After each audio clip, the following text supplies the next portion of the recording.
Les decía, pues, lo que hacemos es alabar a Dios y conocer esta escritura.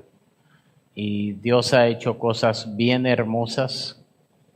Y he aprendido en mi caminar con Dios, que son aproximadamente unos 37, vamos para 38 años, es que esta palabra es verdad y cuando nosotros la leemos diariamente, algo sucede en nuestra mente y en nuestro ser. Vienen cambios y cambios positivos. Dios realmente es bueno, Él no miente. Nosotros somos los que fallamos y aunque nosotros fuésemos infieles, dice la Biblia que Él permanece fiel. Esa es la ventaja que tenemos. El enemigo, Satanás, que existe un enemigo y no es como lo dibujan, ese muñequito rojo simpático así con un tridente. Él viene con una agenda bien clara: hurtar, matar y destruir. Y Jesucristo vino a darnos vida y vida en abundancia. Pero es importante que una vez que tú te acercas a Dios y que tu fundamento es Cristo, porque Él es la roca, la cimentación más fuerte que una persona puede tener en su vida, a nosotros nos corresponde edificar sobre esa roca. La única roca es Cristo.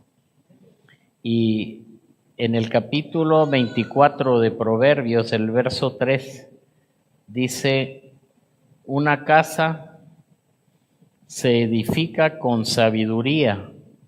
Jesucristo es la sabiduría. Entonces una casa se edifica con Jesucristo y se fortalece por medio del buen juicio. ¿Qué significa buen juicio? Si a mí me están dando juicio, normalmente tiene que ver con dos facciones, una parte buena y una parte mala, o una parte que tiene la razón y otra parte que no. ¿Estamos? Entonces a nosotros nos corresponde tener buen juicio y utilizar esa sabiduría para edificar y que nos vaya bien. Hay un salmo que dice que si el Señor no edificare la casa, en vano construye el hombre. Si Dios no está con nosotros, tú puedes hacer lo que quieras y te puede durar un ratito y lo puedes disfrutar, pero algo que realmente valga la pena tiene que ser en Cristo. Si Dios no edifica la casa, estamos fritos. Pero sigo leyendo. Y se fortalece por medio del buen juicio. ¿Por qué fortalece? A mí me interesa, yo como Pablo dice, tengo una preocupación por la iglesia. Y mi preocupación es principalmente por tanta distracción y que la iglesia se vuelva tibia, que la iglesia pierda su pasión, que la iglesia pierda su propósito y que la iglesia no entienda que nosotros somos la solución para el mundo. La solución del mundo no son los políticos, no son los inventos, no es absolutamente nada más que Dios. Y cuando tú llegas a esa conclusión en tu vida y te das cuenta que verdaderamente Dios no se equivoca, que Dios no miente, las vidas comienzan a ser transformadas. ¿Se entiende, familia? Pero sigo leyendo. Mediante el conocimiento se llenan sus cuartos de toda clase de riquezas y objetos valiosos. Estoy leyendo el verso 4. Conocimiento. Hay dos profetas que hablan acerca de conocimiento. Uno es Isaías y otro es,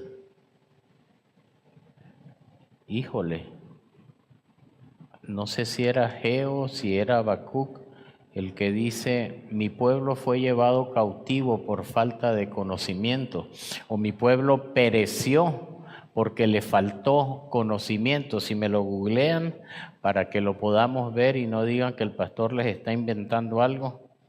Entonces necesitamos conocimiento, pero ¿conocimiento de qué? Conocimiento de Dios. Porque el problema es que mucha gente piensa cosas de Dios. Oseas es el profeta, sí, correcto. ¿Qué es? Oseas 4:6. Oseas 4:6, por favor.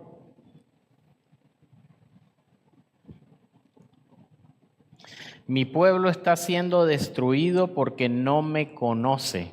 Reina Valera dice, mi pueblo pereció, creo que dice, porque le faltó conocimiento. Así como ustedes, bueno, aquí ya se pusieron buscapleito las cosas. Se niegan a conocerme, yo me niego a reconocerlos como mis sacerdotes. Ok, dame en Reina Valera, por favor, la primera parte. Mi pueblo fue destruido porque le faltó conocimiento. Por cuanto desechaste del conocimiento, yo te echaré del sacerdocio. O sea, todos nosotros, principalmente los hombres, a menos que la mujer sea la que dirige, que está sola en su casa, es la sacerdotisa, pero somos los que estamos llamados a dirigir nuestros hogares. ¿Sí? ¿Vamos bien hasta ahí? Entonces, el adquirir conocimiento no es asunto de Dios, nos corresponde a nosotros. Y Él nos dio la fuente del mayor conocimiento, que es Cristo, que es la palabra misma, ¿sí? Y entonces, lo que todo el mundo anda matándose y haciendo engaños y todo tipo de barbaridades para conseguir, ¿qué dice? Riquezas y objetos valiosos. Dios nos los da a través del conocimiento de Él. ¿Sí? Y también entender los conceptos de riqueza, porque a veces creemos que riqueza es tener X número de cifras en el banco y etcétera, que qué bueno si los tienes, fantástico. Pero no es eso lo más importante. La mayor riqueza que una persona puede tener es el amor de Dios en tu vida y el conocimiento de Dios. Los sabios son más poderosos, el verso 5, que los fuertes. Y los que tienen conocimiento, insiste, se hacen cada vez más fuertes. Entonces es bien importante, familia, entender que el cimiento es Cristo, pero la edificación nos corresponde a cada uno de nosotros irla haciendo. Y quiero que entendamos algo, porque mucha gente no entiende que la función de Satanás es la misma que en el libro de Génesis.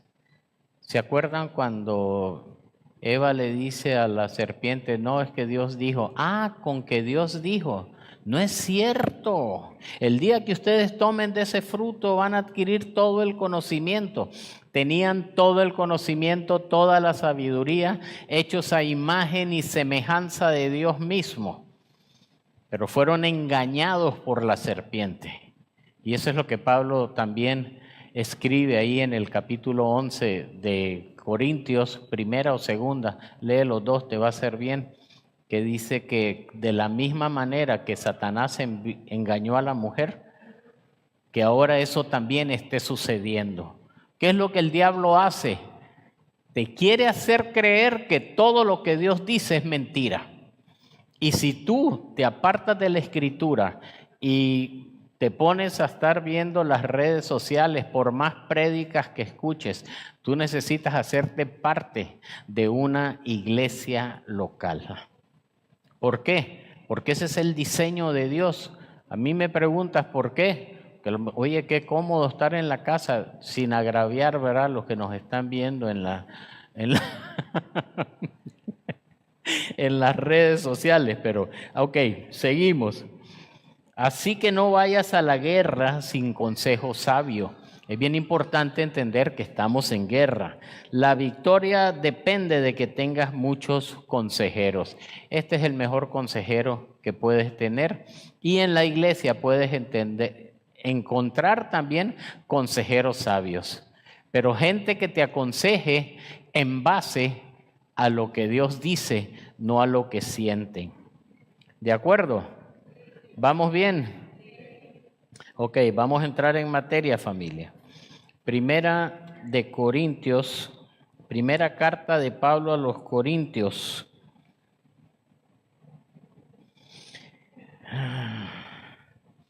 Hablamos claro, familia. ¿Sí? Con mucho amor, ¿eh? Este es el apóstol Pablo hablando a la iglesia de Corinto y les dice así. Primera de Corintios capítulo 3. Híjole, desde el 1. Amados hermanos, cuando estuve con ustedes no pude hablarles como lo haría con personas espirituales. Tuve que hablarles como si que pertenecieran a este mundo o como si fueran niños en Cristo.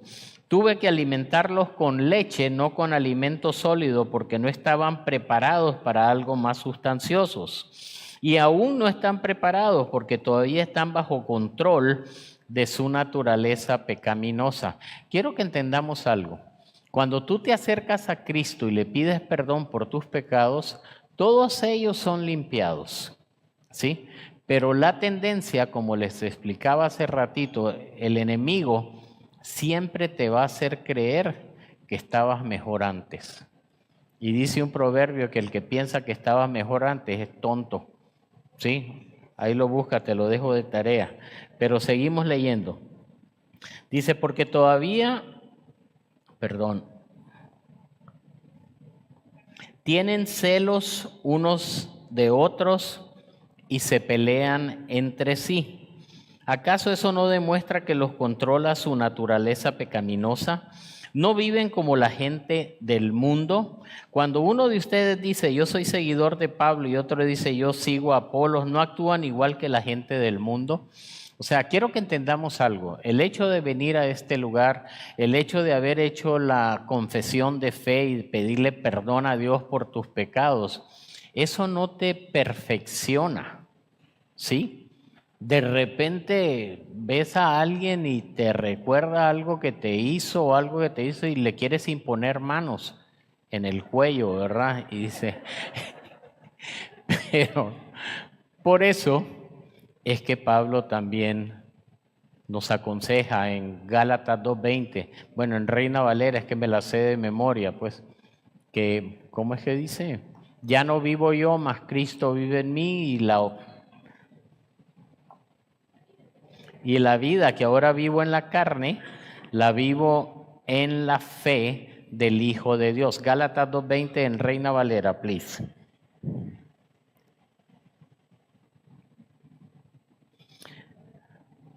Con Cristo estoy juntamente crucificado. Quiero que entendamos este concepto, familia, porque a veces se nos dificulta. ¿Cómo que estamos crucificados? Diariamente tenemos que decir, Señor, aquí estoy, cuélgame con Cristo. Me urge morir al yo, morir al egoísmo, morir al celo, etcétera, a los celos. Ya no vivo yo, mas Cristo vive en mí. ¿Y Cristo cómo es? Cristo es amor, gozo, paz, paciencia, benignidad, bondad, fe, mansedumbre y templanza. Todo eso son los dones que un hijo de Dios tenemos o debería de ser nuestra forma de vivir. ¿Se entiende, familia? Ok, pero dice, pastor, pero eso está muy complicado. Dios no nos dejó solos. Cuando Él nos da esta herramienta, cuando tú la lees diariamente y dices, si Dios dice esto, yo antes decía, si te pican un ojo, tú picas dos. Y ahora te dicen, si te dan una cachetada, pon la otra mejilla. Después sal corriendo. Bueno, eso lo añadí yo, ¿verdad? Pero no te vas a quedar ahí como muñeco porfiado que te estén golpeando. ¿Estamos de acuerdo? ¿Sí? Pero es una actitud muy diferente a la que el mundo tiene, pues. Entonces, sí necesitamos crecer en el conocimiento de Dios, pero esto fue como un plus, un regalito adicional, porque donde quiero entrar es Pues en el verso, me regreso a 1 Corintios 3. Después lo pueden leer todo, yo sembré, Pablo el otro regó y el que da el crecimiento es Dios. Pero pues ambos somos, verso 9, 1 Corintios 3:9, ambos somos trabajadores de Dios y ustedes son el campo de cultivo de Dios, son el edificio de Dios. Es importante entender este concepto, porque el campo de cultivo, ¿se acuerdan la parábola de las 4 semillas? La que se siembra junto al camino, que viene un ave, se la roba y después no supiste ni qué pasó. El otro, el que es sembrado en poca tierra, que sale, nace, pero en cuanto vienen las dificultades y los problemas se seca porque no está muy profundo. El tercer tipo, que es donde entramos la mayoría de la gente, es cuando el afán, la ansiedad, la preocupación de poseer cosas y las aflicciones ahogan la semilla, ¿sí? Por eso somos un campo de cultivo. Pero el cuarto tipo de semilla es la que cae en buena tierra y que da fruto al 30, 60 y 100 por uno. Ese es el diseño de Dios. Pero me regreso a la escritura aquí en el verso 10, por la gracia que Dios me dio, yo eché los cimientos como un experto en construcción. Ahora otros edifican encima, pero cualquiera que edifique sobre este fundamento tiene que tener mucho cuidado. Verso 11, pues nadie puede poner un fundamento distinto del que ya tenemos, que es ¿quién? El fundamento es Jesucristo. Verso 12, el que edifique sobre este fundamento podrá usar una variedad de materiales: oro, plata, joyas, madera, heno o paja. Pero el día del juicio el fuego revelará la clase de obra que cada constructor ha hecho. El fuego mostrará si la obra de alguien tiene algún valor. Si la obra permanece, ese constructor recibirá una recompensa, pero si la obra se consume, el constructor sufrirá una gran pérdida. El constructor se salvará, pero como quien apenas escapa atravesando un muro en llamas. Ok, aquí hay varios elementos que el apóstol Pablo nos aconseja para edificar. El fundamento no cambia. El fundamento es Jesucristo, el fundamento es la palabra de Dios. Pero el primer elemento que nos pone es el oro, ¿de acuerdo? Me acompañan a 1 Pedro,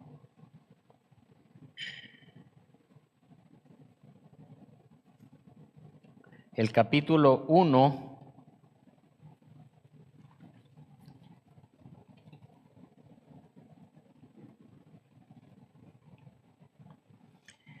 En el verso 6, 1 Pedro 1:6 dice, así que alégrense de verdad. Voltea con el que está a tu derecha y sonríele.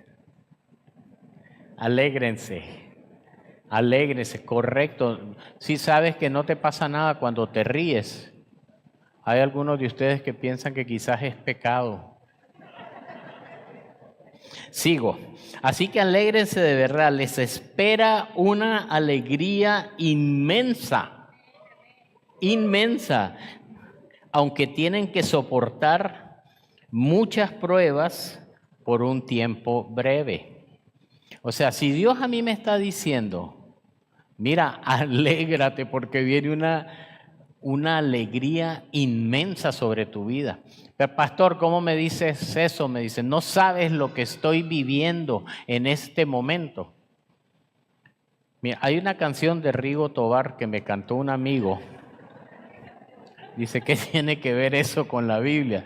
Me dice, después de mi operación de corazón abierto, me dijo, y qué gusto de volverte a ver. Definitivamente, digo yo, claro que me da gusto. O sea, tú entras a una cosa así y te la cantan claro, te puede dar un infarto, te dicen un montón de cosas. Yo entré a la sala de operaciones así. Yes. Y mi esposa me preguntaba, ¿tienes miedo? La verdad no, le dije. No creo que ya haya cumplido mi propósito aquí en la tierra. O sea, si Dios me quiere llevar, pues me voy. Te dejo. ¿Qué me vas a dejar si no tienes nada? Me dice. Pero bueno, te dejo la fe. La fe. Lo mejor que le puedes dejar a tu mujer y a tus hijos es la fe. ¿Ok? Entonces, miren, viene una alegría inmensa. Después, ahorita nos reímos. Imagínate, hubiéramos estado cafeceando al pastor y gracias a Dios, pues no sucedió. Y qué gusto de volverte a ver. ¿Sí? Ok. Estas pruebas demostrarán que, ¿qué dice? Que su fe es auténtica, está siendo probada de la misma manera que el fuego prueba y purifica, ¿qué? El oro, aunque la fe de ustedes es mucho más preciosa que el mismo oro. Entonces su fe, al permanecer firme en tantas pruebas, les traerá mucha alabanza, gloria y honra en el día de Jesucristo, en el día que Jesucristo sea revelado a todo el mundo. Entonces el consejo de Pablo es, el fundamento es Cristo, la roca, y lo primero que tenemos que añadir es oro. ¿Y qué es el oro? La fe. La fe mucho más preciosa que el oro, que se prueba y etcétera. Yo me acuerdo en mis primeros años de la universidad como ingeniero, ¿cómo era? Mecánica, no sé qué de materiales, pero nos ponían a fundir metales y salían burbujas y eso dice, es basura, recógelo y te vas a dar cuenta cuando ya se enfría que era pura basura, ¿no? Entonces, nuestra fe es más preciosa que el oro. Hebreos 11:6 dice que sin fe es imposible agradar a Dios. Todo el que se acerca a Dios tiene que creer que Dios existe y que Él es galardonador, premiador de los que le buscan. Dios no miente. El chiste es, tú puedes mantenerte en fe, puedes mantenerte firme, pase lo que pase. He oído a muchas personas, si esto no me funciona, voy a hacer esto. O que si Dios no actúa de esta manera, voy a irme por acá. Vete por allá mejor porque Dios no va a actuar si tú tienes una segunda opción. Cuando tú tienes una nada más, cuando tú descansas en Dios, en su palabra y en sus promesas, puedes tener la seguridad que tu fe, más preciosa que el oro, te va a dar fruto. Amén. Y sabes que Dios anda buscando gente que de veras esté medio, pues sí necesitas estar medio loco para realmente creer algunas cosas que Dios puede hacer. Si puedes creer, como dijo Jesús, al que cree, todo le es posible. Y a Dios le encanta que le creas por cosas difíciles. Pero eso sí, asegúrate que estás en la voluntad de Dios. Porque a veces queremos cosas que Dios dice, ¿para qué quieres eso? O si te lo da, ¿me entiendes? Vas a agarrar monte después. ¿Se entiende el concepto? Te vas a desviar, pues. ¿Seguimos? Ok. Entonces, tu fe más preciosa que el oro. Nos regresamos a donde andábamos. Después que sigue la plata, ¿sí? Después sigue la plata. Vamos a ver qué dice la Biblia acerca de la plata. Mira, me puse a ver, es en Salmos 12, el verso 6. Salmo 12, el verso 6. En la Reina Valera contemporánea, Bueno, no, más bien, ¿sabes qué? Es en la 60, pero dice, Reina Valera 60, 12, 6 dice, las palabras del Señor son palabras que dice, limpias como qué, en horno de tierra, purificada 7 veces. O sea, algunas versiones dicen limpias, otras dicen pura. Entonces, cuando tu edificación sobre el cimiento que es Cristo, tienes la fe y tienes la palabra por un lado, que la palabra son las promesas de Dios. Quiero leerte otra versión, creo que la tienen por ahí, la TLA. Dice así, Dios mío, tú siempre cumples tus promesas y lo has, ¿qué dice?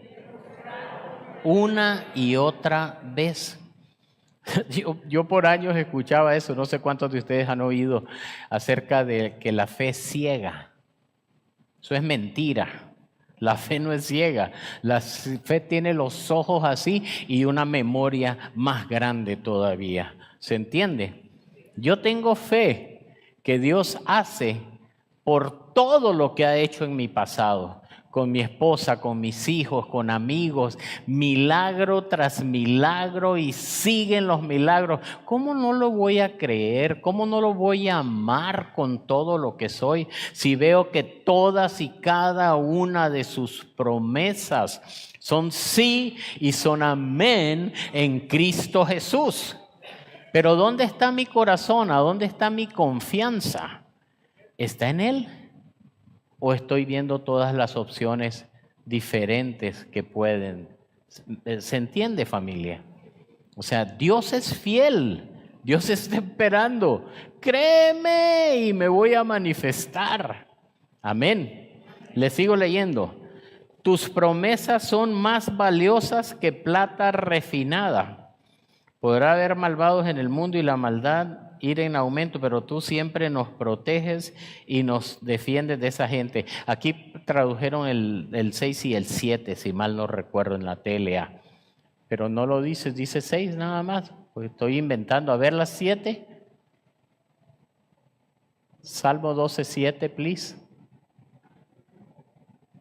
Despiértate tú que duermes y te alumbrará Cristo. Bueno, vamos a dejarla ahí, nos vamos a desviar con esto. Entonces, primero el fundamento, la roca que es Cristo, después el oro, después la plata. ¿Qué sigue? ¿Se acuerdan? Joyas. Joyas. Me puse a revisar y en un montón de lugares las joyas representan riquezas. Riquezas.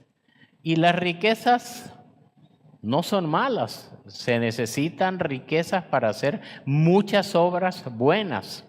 El problema es cuando la riqueza se adueña de ti. ¿Me explico? El dinero es un magnífico esclavo, es un terrible amo. Cuando el dinero comienza a dirigir tus decisiones, tu vida y tus proyectos y etcétera, pues ahí quedó el asunto. ¿Se entiende? Entonces, las joyas, qué bueno que puedan venir todas las riquezas que Dios tiene para ti, pero Dios te bendice para bendecir. Que nunca se te olvide eso. Y a Dios nunca le ganamos para dar, perdón. ¿Sí? Dios es generoso y nunca le vamos a ganar a dar. Amén. Después sigue madera. Yo cada vez que veo madera, lo único que puedo pensar es en la cruz. Y dice, va a ser probado por fuego. Yo pienso que esa es la única cruz que no se quema. La única madera que no se crema. ¿Por qué? Porque es eterno. Es un Cristo eterno que nos limpió de todo pecado, cuya sangre aún está fresca para cuando fallamos. ¿Sí? Hijitos míos, estas cosas les escribo para que no pequen, pero si alguno pecare, abogado tenemos en Jesucristo el justo, el cual se presenta como la propiciación de nuestros pecados. Es en el capítulo 1 de Primera de Juan. El que lo encuentre primero. ¿Lo quieren ver o no? ¿Sí? Si me ganas ahí, estaría bien. Se pudo, se trabó el asunto ahí. Ay, perdón, es en el capítulo 2.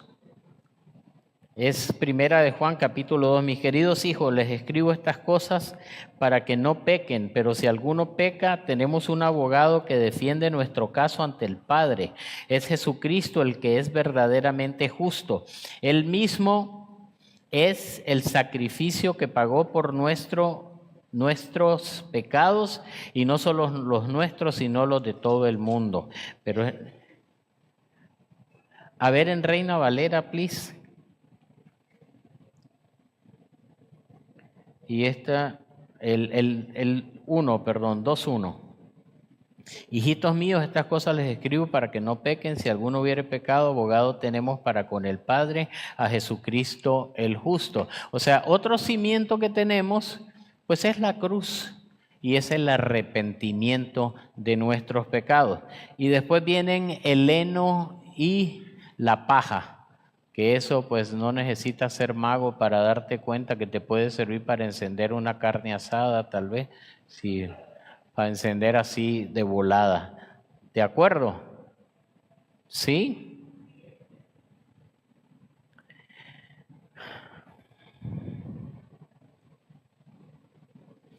Habacuc 2:4.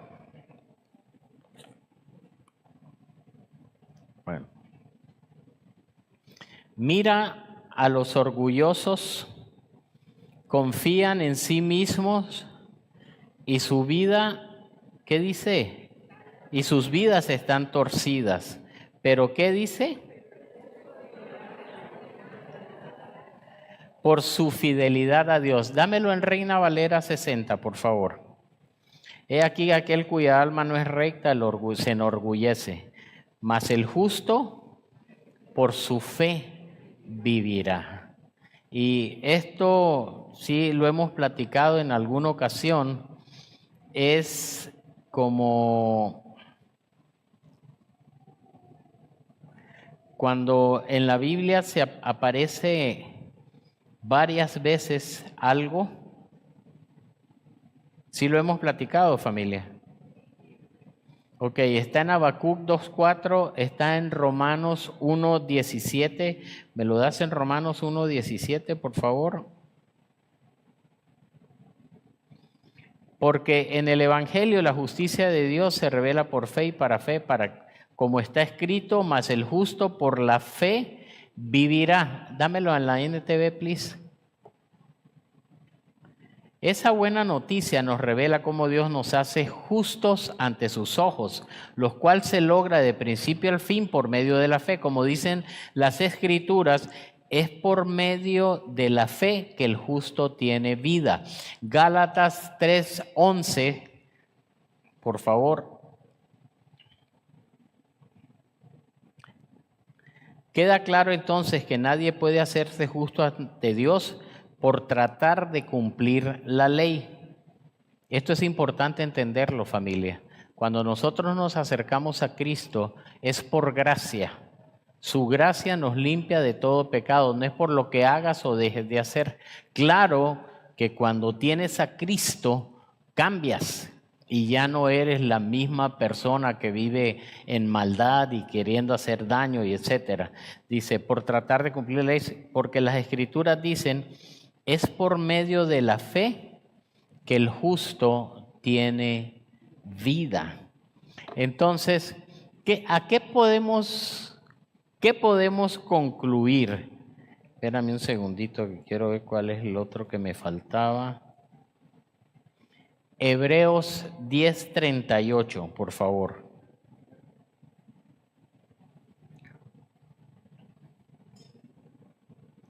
Mas mis justos, me encanta cómo lo dice el Señor aquí, mis justos, los míos, dice Dios, somos propiedad de Dios, vivirán por la fe. Quiero que entendamos algo, familia, pero no me agradará aquel que se aparte de mí. Todo lo que nosotros podemos obtener de parte de Dios y de parte de las Escrituras es por medio de la fe. Y la fe, la única forma es Romanos 10:17. ¿Me lo proyectas, por favor? Así, ¿cómo viene la fe? Viene por oír, es decir, por oír la buena noticia acerca de Cristo. Cuando tú lees esto diariamente, la fe comienza a aumentar. Una de las primeras estrategias satánicas para alejarte de Dios es: ¿para qué lees? ¿Para qué oras si no te das cuenta que no está pasando nada? ¿Alguien ha pensado eso? ¿O se te ha venido el pensamiento? A ver, seamos honestos, yo estoy levantando mi mano. ¿Sí? ¿Para qué oras? ¿Para qué lees? ¿No te das cuenta que no cambia? Escuché una anécdota hace muchos años y me impactó mucho. Esa es la visión, dice, de un misionero, un profeta pues también, ¿no? Que veía un muelle, todos saben lo que es un muelle, donde los barcos llegan y etcétera, con un montón de cajas cubiertas con una lona azul, no sé si esa es mi imaginación, pero azul, pero todo lleno de tierra y polvo, pues, y etcétera, ¿no? Pero un chorro de cajas. Y el profeta le preguntaba a Dios: Señor, ¿qué es eso? Le dice. Son las oraciones de los justos contestadas, no reclamadas. Yo quiero que captes esto y que lo agarres en tu espíritu. Dios no miente y Dios tiene su tiempo. Si nosotros, sabes que ahí mismo está en Hebreos, lo recuerdo pues en más o menos en que cuando nosotros nos mantenemos firmes, vamos a heredar las promesas. 10.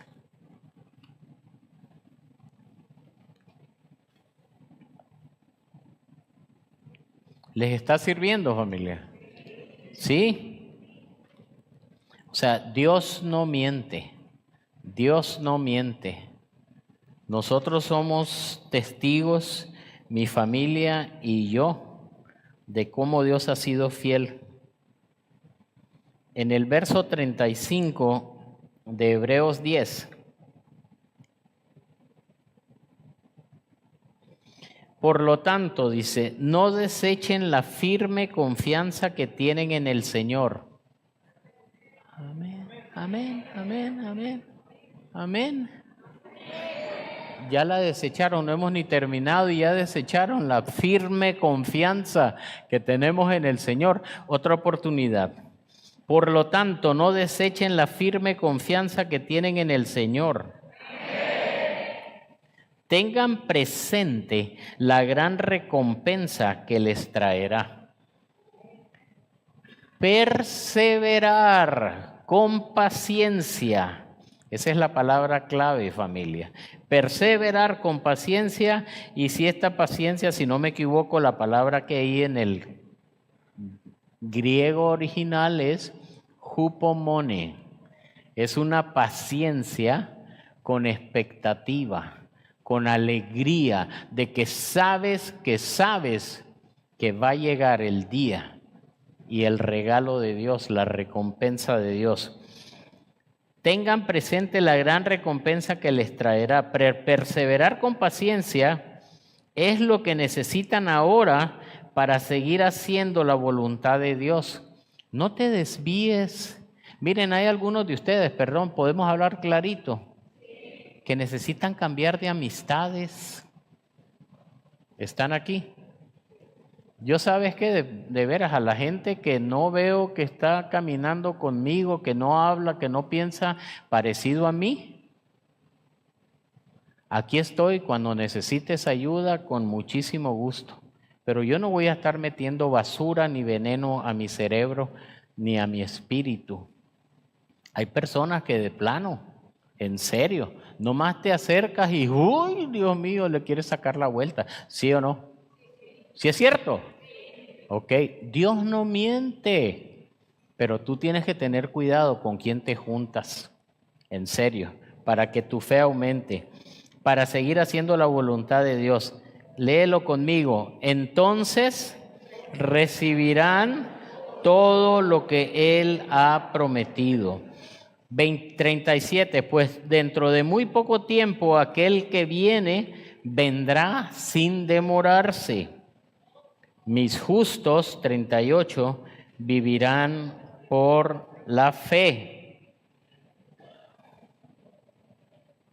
Amén. Vamos a dejarlo hasta ahí porque el otro está feo. Así es. Dios es bueno, familia, y te quiere bendecir. ¿Y sabes qué es lo que quiere? Que lo conozcas.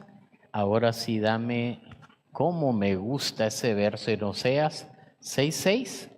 A ver si es cierto. Eso es todo. Mira cómo tenemos que vivir los cristianos. Quiero que, ¿qué dice? Demuestren amor. Tú dices aquí, sí, aleluya, gloria a Dios, lloras y levantas. Y afuera, ¿cómo le contestas a tu esposo o a tu esposa o a los hijos? Con mucha ternura. Quiero que demuestren amor. De lengua me como un taco. Demuéstralo, demuéstralo. No que ofrezcan sacrificios, más que ofrendas quemadas, holocaustos que son los completos. Quiero que ¿qué?